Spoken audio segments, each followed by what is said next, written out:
Despite Pyongyang's record of using diplomacy to manipulate major powers, analysts say Beijing may have few good options other than to throw its weight behind another round of denuclearization talks to maintain ties with its communist neighbor and secure its regional influence.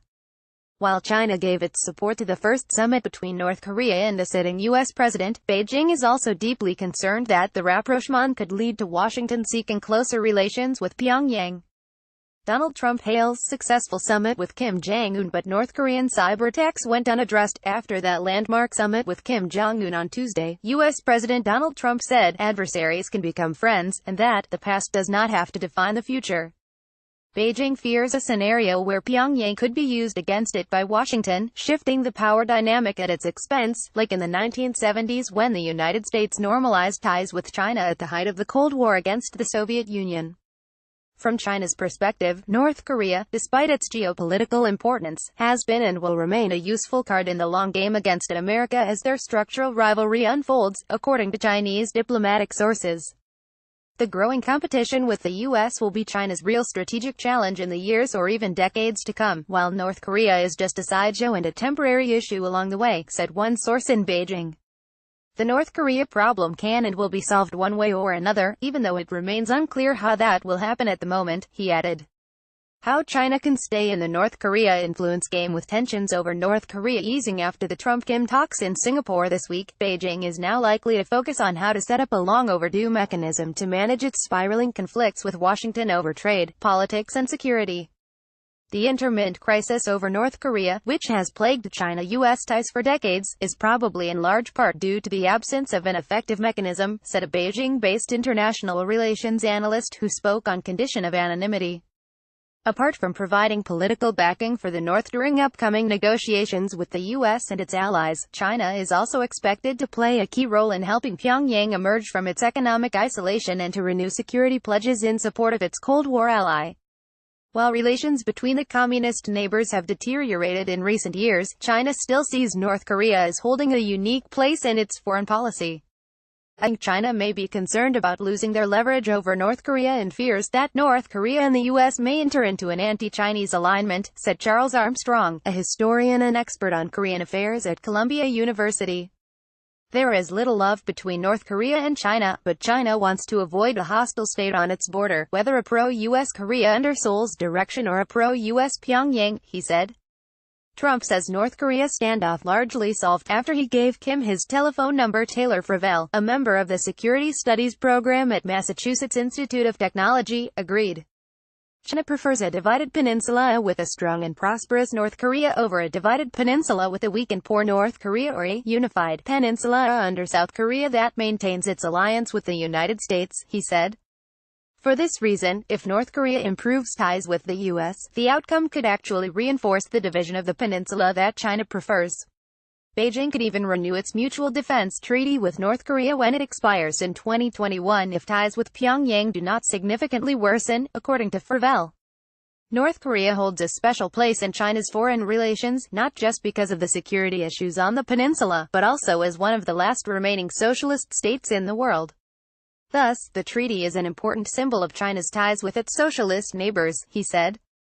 Soon after the 1950-53 Korean War ended, Beijing signed the Treaty of Friendship, Cooperation and Mutual Assistance with Pyongyang in 1961, China's only legally binding bilateral security pact still in force, under which Beijing pledged to provide military aid in the event of a conflict.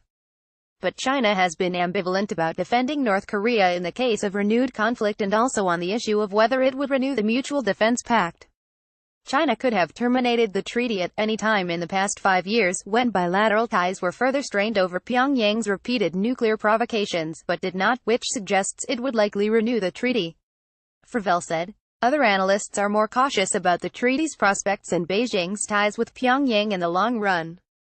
Even if military threats are raised on the peninsula, I do not expect a high-profile renewal of the China-North Korea treaty relationship at this stage, as Beijing would probably prefer to keep things flexible and low-key, said James Schaff, a senior fellow in the Asia program with the Carnegie Endowment for International Peace. He added that if the peace talks failed to make progress and Trump escalated military fears aggressively and unilaterally, Beijing could see it as a move to strengthen deterrence. Trump hands Xi Jinping a win in Singapore, and may have handed all of Asia to China. Most Chinese analysts took a prudent view of Beijing's future ties with Pyongyang. China and the U.S. have had decades-long cooperation on North Korea, which played a role in stabilizing bilateral ties. And it's true that China has always wanted to play the North Korea card, said Cheng Xiaohe, a North Korea expert at Renmin University in Beijing. But history has shown that Beijing's influence and leverage over Pyongyang is rather limited, even though China is still North Korea's diplomatic backer and economic lifeline, he said. Zhang Liangji, a North Korea specialist with the Central Party School in Beijing, warned that despite his saber-rattling, Kim appears to be a rational and shrewd politician who knows how to push ahead with his nuclear ambitions, and how to pit major powers like China, the U.S. and its allies against each other. That calculated push by the North for international recognition as a de facto nuclear-armed state should not be underestimated, according to Sun Shengji, a Korean affairs specialist at Jilin University. As a longtime ally, North Korea knows China well and understands how nuclear weapons could fundamentally change the balance of power in international relations, Sun said. Had there not been nuclear weapons, can you imagine world powers paying so much attention to North Korea, or that there would even have been a Trump-Kim summit? As Republican Senator Tom Cotton put it, North Korea is different from Iran, Cuba or other two-bit rogue regimes which do not have nuclear weapons.